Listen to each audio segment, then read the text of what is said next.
Il faut savoir aujourd'hui que les chefs Ouazalendo à Ouvira ont envoyé une menace à l'égard de toute la communauté Tutsi d'Ouvira en leur demandant de quitter la région, faute de quoi des représailles seront prises à leur encontre. Nous sommes dans une situation excessivement grave. Moi, ce que j'ai découvert en analysant les auditions des militants et des militaires FDLR qui sont venus témoigner, c'est que chez un certain nombre de ces gens, et ils sont nombreux, l'idée d'une nouvelle solution finale s'est imprégnée dans les esprits. Elle s'était imprégnée dans les esprits à Goma. Et la prise de Goma, et je ne me prononce pas sur les aspects politiques, mais en tout cas sur le plan humain, humanitaire, elle a permis de sauver les Tutsis et d'éviter une guerre sanglante. Aujourd'hui, nous nous trouvons à Ouvira avec une communauté Banyamulenge qu'on veut éradiquer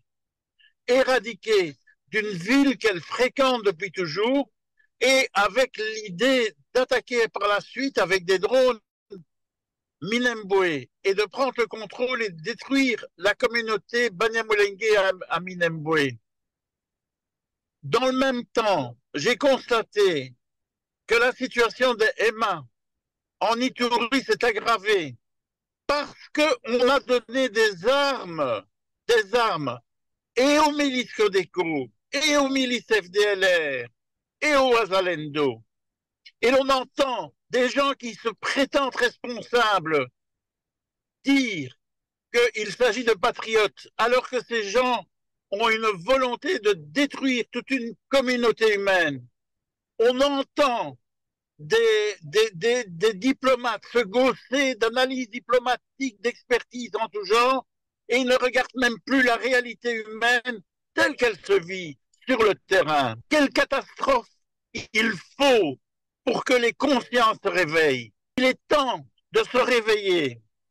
Et je pense que les gens qui ont distribué des armes au FDLR, au Ouazalendo, au Codeco, que les gens qui couvrent par leur discours lénifiant de faux experts ou de faux spécialistes de la paix des, des situations aussi tragiques, ces gens-là, j'espère qu'un jour, ils rendront compte au niveau judiciaire, quelle que soit leur position et quel que soit leur poste.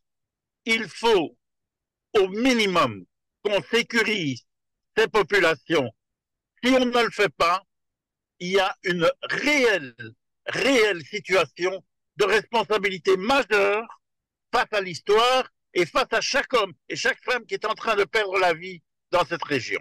En Ituri, c'est très clair. Ce sont des armes qui sont données au Codeco par les FRDC.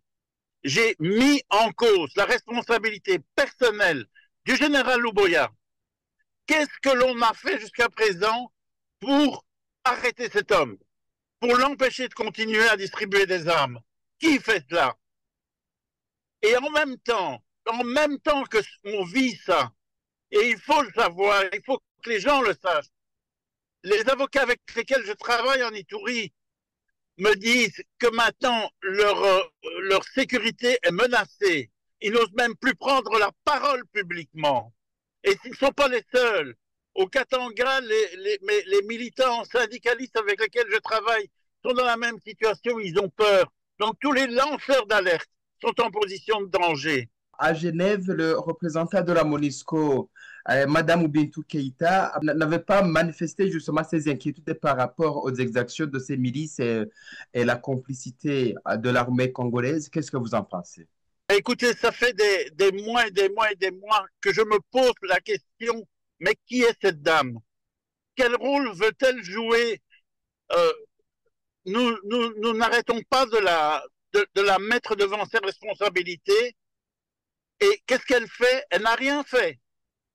lorsqu'elle se rend à Goma après les événements qui sont passés, nous le savons tous, avec nos collectifs, elle va dire qu'elle ne savait pas, qu'elle n'était pas bien informée. On se moque de qui?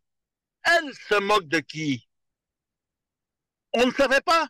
Ça fait depuis combien d'années qu'on donne des informations, qu'on envoie des plaintes, tous les discours de haine. Nous avons des dizaines d'audios, de vidéos, de discours de haine qui sont répandus dans les réseaux sociaux. Est-ce que l'on croit un quart d'instant, est-ce que cette femme croit un quart d'instant que l'imprégnation idéologique qui résulte de cette approche déshumanisante de gens qu'on dit ils ne sont pas congolais, ils ne sont pas chez eux, ils sont amitiques, c'est des serpents, ils sont cachés sous votre lit. Est-ce que vous croyez que tout cela n'imprègne pas les esprits et ne fabrique pas ce qui est en cours?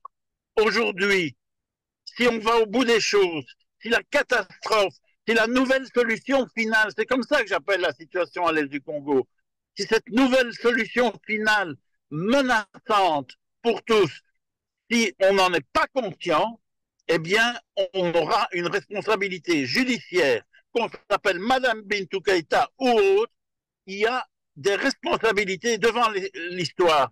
Mais est-ce que vous croyez un seul instant qu'un procureur à la Cour pénale internationale aura un jour le courage de dire, mais il y a une responsabilité aussi des gens des Nations Unies?